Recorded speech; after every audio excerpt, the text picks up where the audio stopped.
বাজির সঙ্গে যুক্ত হওয়ার বিষয়টা এরকম যে আমাকে কল করেছিল রাতুল ভাই। সো দেখা করার জন্য ডিরেক্টরের সাথে এবং এই প্রজেক্ট নিয়ে কথা বলার জন্য। সো আমি গিয়েছিলাম। আমি যখন এই স্ক্রিপ্টটা পড়েছিলাম তখন অনেস্টলি আমি একটু কনফিউজ ছিলাম যে আমি কাজটা আসলেও করব, মানে এই ক্যারেক্টারটা আমি করবো কিনা, বিকজ আমি অনেক লম্বা একটা গ্যাপ পড়ে গেছে আমার কাজের। তো সেই জায়গা থেকে আসলে একটু ভেবেছিলাম, but the thing was like এরকম ছিল যে আমার ডিরেক্টর আমাকে ওই আশ্বাসটা দিয়েছে যে তুমি এই কাজটা করো এবং আমার মনে হয় যে তুমি অনেক ভালো করবে, এবং এই ক্যারেক্টারের গুরুত্বটা উনি আমাকে বুঝিয়েছেন।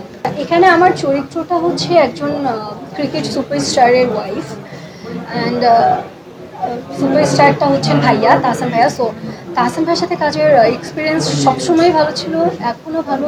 আসলে যারা অনেক সিনিয়র আর্টিস্ট তাদের সাথে কাজ করলে যে জিনিসটা হয় যে একটা এনার্জি পাস হয় আমার মনে হয়। সো অটোমেটিকলি কাজের এনার্জিটা অনেক ভালো হয়ে যায় এবং কাজটা অনেক ভালো হয়। সো ওই জায়গা থেকে খুবই ভালো।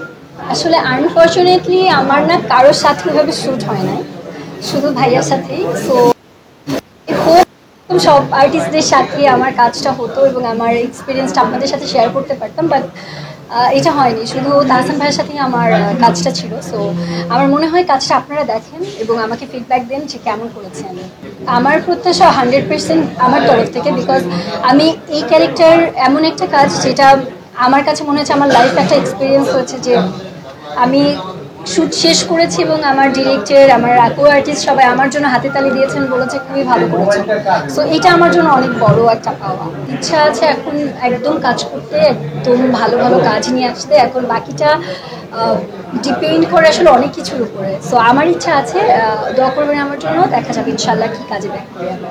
কোনো কিছু নিয়ে বাজি ধরা, বিকজ আমার আসলে বাজি নিয়ে খুব একটা মানে কোনো মেমোরি বা আমার কোনো এক্সপিরিয়েন্স নেই আসলে অনেস্টলি, যে আমি কখনো বাজি ধরেছি বা এরকম কিছু না।